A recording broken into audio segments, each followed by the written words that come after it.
Baiklah, Assalamualaikum warahmatullahi wabarakatuh.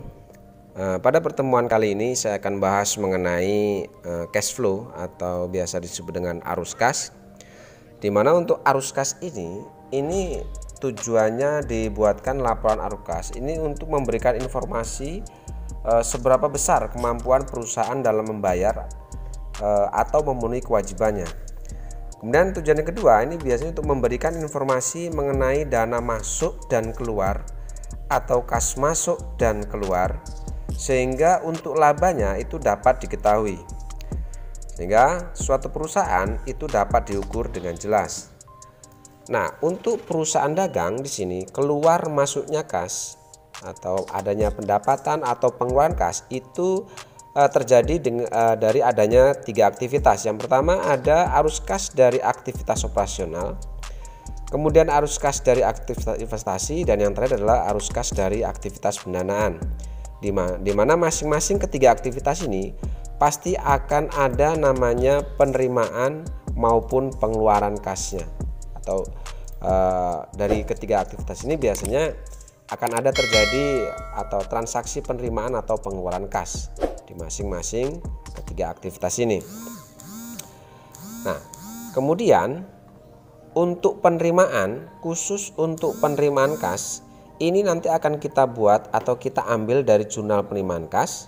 Sedangkan untuk pengeluaran kas dari masing-masing aktivitas ini akan kita cari di jurnal pengeluaran kas atau cash payment journal. Nah, di sini ada jurnal penyesuaian. Nah, untuk jurnal penyesuaian sendiri itu biasanya ada penerimaan kas dari pendapatan bunga atau interest revenue. Nah, ini nanti bisa juga kita ambilkan dari jurnal penyesuaian. Kita cek di jurnal penyesuaian apakah ada penerimaan bunga atau tidak gitu. Sehingga untuk sumber jurnalnya sendiri untuk mengisi cash flow itu ada jurnal penerimaan kas. Ini untuk mencari semua aktivitas penerimaan kas. Kemudian jurnal pengeluaran kas ini untuk mencari aktivitas pengeluaran kas. Dan yang terakhir adalah jurnal penyesuaian ini untuk mencari adanya penerimaan atau pendapatan bunga dari aktivitas bank seperti itu. Oke, baiklah, kita akan coba telusuri satu-satu atau kita akan coba isi satu-satu penerimaan atau pengeluaran dari ketiga aktivitas kas ini. Untuk yang pertama kita akan coba masukkan untuk arus kas dari aktivitas operasional.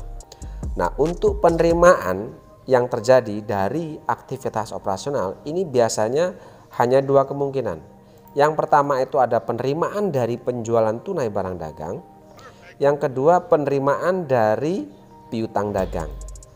Nah, seperti yang saya sebutkan di sini bahwa untuk penerimaan kita cari di jurnal penerimaan di sini. Oke, kita akan coba cari apakah ada penjualan tunai barang dagang dan penerimaan piutang di sini. Untuk penerimaan sendiri kita akan cari di jurnal penerimaan kas. Oke, kita cari di sini. Oke, di sini sudah ada cash receipt journal atau jurnal penerimaan kas.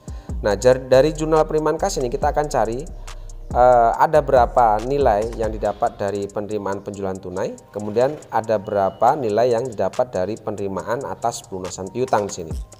Oke, karena kita sedang mencari atau menelusuri arus kas, maka kita fokus pada kolom cash in bank ini atau nilai-nilai yang ada di dalam cash in bank ini. Oke, sekarang kita telusuri satu-satu di sini. Apakah ada penjualan tunai, kita cari di sini. Nah, di sini tanggal 13 ada penjualan tunai. Berarti yang kita terima atau yang kita catat adalah ini. Itu sebesar 226.600.000. Nah, supaya kita tidak bingung, kita tandai dulu yang sudah kita input. Oke, untuk penerimaan dari penjualan tunai ini kita masukkan ke sini nilainya. Kita masukkan ke sini. Ya, di sini kita masukkan. Oke, 226.600.000. Oke, untuk penjualan tunai selesai. Sekarang kita akan cari penerimaan dari pelunasan piutang atau penerimaan piutang di sini. Kita cari lagi di jurnal penerimaan kas. Oke, untuk mencari mana yang masuk dalam kategori penerimaan kas, kita di sini fokus berapapun nilai yang diterima di cash in bank itu sumbernya adalah dari account receivable. Berarti dari kolom kredit ini yang account receivable. Nah, di tanggal 3 ini kita terima pelunasan piutang dari Ilham Komputer di sini. Oke, berarti ini kita kasih tanda. Ya, terjadinya atau ciri-ciri bahwa itu penerimaan dari pelunasan piutang jika cash in bank ini terisi itu dari sumbernya dari account receivable. Ya, seperti ini. Oke, kemudian yang kedua ini ada tanggal 12, ini pun sama. Ya, ini dari pelunasan piutang juga dari sisi account receivable. Oke. Kemudian di sini tanggal 14 ini dari pelunasan piutang juga. Kemudian yang selanjutnya tanggal 20. Tanggal 20 ini ada penerimaan dari piutang yang dihapuskan ya. Walaupun di sini adalah disebutkan akunnya adalah allowance for doubtful debt, maka khusus untuk penerimaan dari pelunasan piutang yang telah dihapuskan ini bisa kita masukkan karena awalnya itu pun terjadi karena ada penghapusan piutang ini terjadi karena adanya piutang dagang. Maka walaupun di sini sumbernya bukan account receivable tapi allowance for doubtful debt, tetapi ini bisa kita masukkan atau kita kategorikan sebagai penerimaan dari piutang yang telah dihapuskan atau penerimaan piutang. Oke. Ini juga sama, kita masukkan sebagai penerimaan dari pelunasan piutang. Sehingga setelah sudah selesai seperti ini, maka kita jumlah berapa jumlah nilai yang didapat dari pelunasan piutang ini. Berarti yang tanggal 3 ini, oke, kita isikan di sini, kita cari di sini ya. Yang tanggal 3 ini, yang ini. Kemudian ditambah dengan yang tanggal 12. Kemudian ditambah dengan tanggal 14. Lalu ditambah dengan tanggal 20 yang dari pelunasan penghapusan piutang itu, dan yang terakhir dari tanggal 25. Ya, ini berarti hasilnya adalah 280.090.000. Nah, ini kita masukkan di kolom bagian penerimaan piutang di sini. Oke, seperti ini. Oke, selanjutnya untuk pengeluarannya sendiri di sini untuk pengeluaran dari aktivitas operasional di sini kita akan coba cari di sini. Biasanya untuk pengeluaran kas dari aktivitas operasional ini biasanya hanya untuk membayar di sini. Ini kurang lebih seperti ini ya. Untuk membayar utang dagang, untuk pengisian kas kecil biasanya, untuk pembayaran utang gaji dan untuk pembayaran PPN. Oke, sekarang kita akan coba masukkan mana-mana aktivitas operasional atau kas yang keluar dari aktivitas operasional untuk membayar utang dagang ini, kemudian untuk pengisian kas kecil, untuk pembayaran utang gaji dan untuk pembayaran PPN. Kita akan cari di jurnal pengeluaran kas. Oke, kita akan coba hitung berapa nilai yang dikeluarkan cash in bank untuk aktivitas operasional ini untuk membayar hutang dagang ini. Kita cari di jurnal pengeluaran kas. Oke, kembali lagi di sini. Karena kita sedang mencari arus kas, kita fokus di cash in bank atau nilai-nilai yang ada di cash in bank ini. Oke, kita akan coba hitung dulu. Yang pertama untuk membayar utang dagang. Nah, untuk membayar utang dagang, untuk mengetahui apakah kas itu dikeluarkan untuk membayar utang dagang, kita akan fokus di kolom cash in bank dan account payable. Jika yang kita keluarkan cash in bank ini itu masuk ke kolom account payable, ini berarti aktivitas membayar hutang dagang. Oke, aktivitas membayar hutang dagang di sini yang pertama ada tanggal 6 ya, cash dikeluarkan untuk membayar hutang dagang tanggal 6 di sini. Oke, berarti ini kita kasih tanda biar tidak bingung. Kemudian yang kedua ini tanggal 9. Oke. Kemudian tanggal 18. Lalu tanggal berapa ini? 23. Oke, berarti ada 4 transaksi pelunasan hutang di sini. Nah, kalau sudah ketemu, sekarang kita jumlah. Tanggal 6 ini ditambah tanggal 9, kemudian tanggal 18 dan tanggal 23 ini kita jumlahkan di sini ya. Oke, yang ini tambahkan dengan tanggal 9 ini 23.100.000. Kemudian ditambah lagi dengan 259.500.000 dan ditambah dengan 17.600.000. Sehingga ketemulah nilai 328.540. Nah, ini kita masukkan ke cash flow bagian pengeluaran untuk aktivitas operasional sebesar, karena ini pengeluaran atau mengurangi kas atau kas keluar, kita gunakan tanda min untuk memasukkannya di sini. Artinya dia mengurangi kas seperti itu. Oke, 328.540. Oke, sekarang yang kedua, kita akan cari aktivitas pengeluaran kas untuk mengisi dana kas kecil. Kita cari di sini. Oke. Tanggal 30 ini ada aktivitas pengisian dana kas kecil di sini sebesar 3.700.000. Oke, sekarang kita masukkan di sini. Oke. Lalu selanjutnya untuk pembayaran utang gaji. Kita cari lagi untuk pembayaran utang gaji. Pembayaran utang gaji. Oke, tanggal 1 ini. Sebesar 3 juta. Oke, kita masukkan di sini di cash flow untuk pembayaran utang gaji sebesar 3 juta. Lalu yang selanjutnya untuk pembayaran PPN. Kita cari untuk pembayaran PPN atau utang PPN. Gini tanggal 15 itu sebesar 1 juta atau 1.500.000. Oke, kita masukkan ke sini 1.500.000. Oke. Nah, setelah selesai maka kita akan jumlahkan sini. Ya, akan kita jumlahkan berapa nilai penerimaan yang muncul di sini dari aktivitas operasional dan berapa pengeluaran dari aktivitas operasional. Kita jumlahkan, berarti yang ini dijumlahkan kemudian ditambah yang ini. Oke, ini bisa kita jumlahkan di sebelah sini. Untuk jumlah penerimaannya kita bisa taruh di sini. Berarti ini ditambah ini ketemulah nilai sebesar 506.690. Kemudian kita jumlahkan untuk nilai pengeluarannya di sini.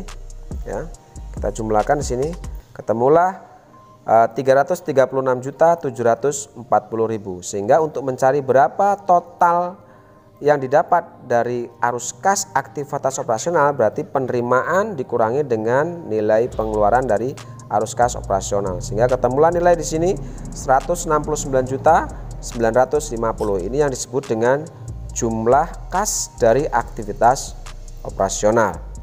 Oke, lanjut sekarang ke arus kas dari aktivitas investasi. Oke, penerimaan. Nah, untuk penerimaan sendiri, arus kas dari aktivitas investasi ini biasanya jika ada penjualan gedung, penjualan kendaraan, atau bisa juga adanya penjualan saham di sini. Nah, kita cek apakah ada transaksi-transaksi penerimaan karena adanya penjualan aset tetap atau penjualan saham di sini. Oke, ternyata di sini tidak ada penerimaan yang sumbernya dari penjualan aset tetap, sehingga untuk arus kas dari aktivitas investasi untuk penerimaan sendiri berarti kosong di sini. Oke, untuk pengeluarannya. Nah, untuk pengeluarannya ini biasanya perusahaan membeli aset tetap seperti peralatan, kendaraan, kemudian pembelian gedung, tanah dan sebagainya. Kita cek apakah ada pengeluaran-pengeluaran yang digunakan untuk hal-hal seperti itu. Oke, di sini ada pembelian peralatan toko tanggal 1 sebesar 3.300.000. Karena peralatan ini masuk dalam kategori arus kas untuk pengeluaran dari kegiatan aktivitas investasi, maka ini bisa kita masukkan ke dalam pengeluaran untuk arus kas dari aktivitas investasi. Oke, kita masukkan di sini. Ya, pengeluaran di sini pembelian peralatan, jumlahnya di sini adalah 3.300.000. Oke. Lalu kita jumlahkan di sini untuk kita pindahkan saja karena hanya satu item, berarti kita langsung jumlahkan ke kolom sebelah kanan ini.